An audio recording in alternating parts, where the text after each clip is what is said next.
جس طرح اللہ پاک نے دنیا میں 7 زمینیں 7 آسمان بنائے ہیں، اسی طرح لوگ کہتے ہیں کہ دنیا میں 7 ملتے جلتے چہرے والے لوگ پیدا ہوتے ہیں، اور بعض لوگ کہتے ہیں کہ کم از کم 2 ملتے جلتے چہرے والے لوگ لازمی ہوتے ہیں۔ پوچھنا یہ تھا کہ یہ 7 کے عدد میں کیا نسبت اور کیا حکمت ہے، اور کیا واقعی 7 ملتے جلتے چہرے والے لوگ پیدا ہوتے ہیں، یا کم از کم 2 ملتے جلتے چہرے والے لوگ لازمی پیدا ہوتے ہیں؟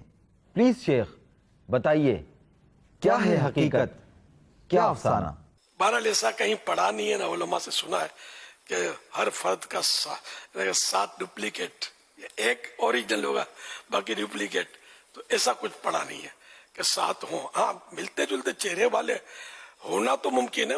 پیارے آقا صلی اللہ علیہ وسلم سے ان کی شہزادی بی بی فاطمہ زہرا رضی اللہ عنہا ملتی جلتی، حسنین کریمین ایک آدھے وجود، دوسرے بقیہ آدھے وجود سے ملتے جلتے تھے، اور بھی کچھ اہل اللہ، اہل بیت حضرات 26، یعنی کل یعنی کہ 26 ایسی ہستیاں ہیں جو مطلب یعنی کہ سرکار صلی اللہ علیہ وسلم سے شکل و شباہت میں ملتے جلتے تھے۔ تو یہ 7 تو بہت پیچھے رہی ہے،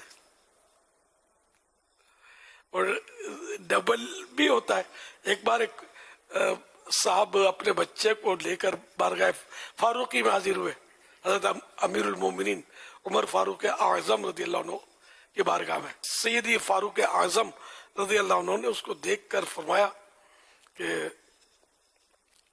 میں نے آج تک ایسے باپ بیٹے نہیں دیکھے، ایسی شکلیں دونوں کی ملتی جلتی۔ تعجب کا اظہار کر رہے تھے، تو انہوں نے عرض کی آنے والے نے کہ وہ اس بچے کا قصہ تو اس سے بھی زیادہ تعجب انگیز ہے۔ تو وہ کیا؟ ان صاحب نے بتایا کہ میں سفر پر روانہ ہونے سے پہلے اپنی بیوی جو تھی اس کو حاملہ چھوڑا، اور اللہ پاک سے میں نے دعا کی، یا اللہ اس کے پیٹ میں جو ہے اس کی تو حفاظت کرنا، اور یہ کہہ کر میں سفر پہ چلا گیا۔ جب واپسی ہوئی تو پتہ چلا کہ میری بیگم صاحبہ جو ہیں یہ فوت ہو گئی ہیں۔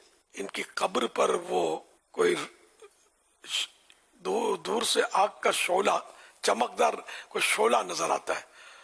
تو میں حیران کہ میری بیگم یوں تو بظاہر تو کوئی نیک سیرت تھی، یہ کیا ہے؟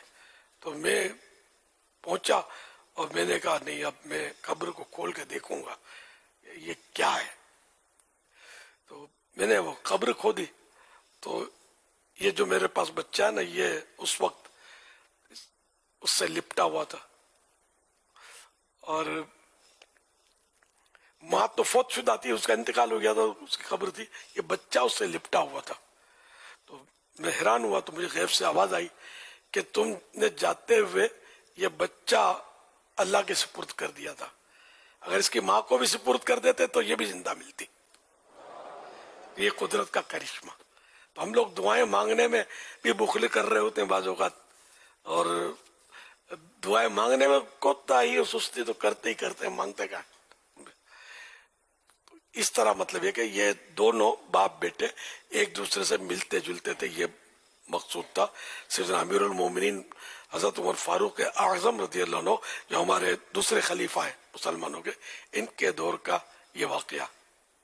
اور بھی بعض ہوئے ہیں ملتے جلتے۔ 2 بھائیوں کو میں بھی جانتا تھا، اب تو پتہ نہیں کس سال میں، برسوں سے دیکھا نہیں ہے، وہ اس سے ملتے جلتے تھے۔ ہو سکتا ہے بیلڑے بھی ہوں، ساتھ میں پیدا ہوتے نا۔ تو بتا رہے تھے انہوں نے ایک مجھ سے مانوس تھے ان 2 بھائیوں میں، ایک تو وہ مجھے بتایا کہ مطلب وہ کبھی کوئی قرضے کا معاملہ ہے کچھ، تو یار ایک کے بدلے دوسرے میں پکڑ لیتے کہ تو نے پیسے دے، اس کو پتہ ہی نہیں ہوتا بیچارے کو نے پیسے، یا کہ وہ چارج، یہ کچھ الیکٹریشن تھے یہ۔ تو اس طرح مطلب یہ کہ اس طرح انہوں نے یہ چٹکلے اس کے مجھے سنائے تھے۔ صلو علی الحبیب صلی اللہ علی محمد۔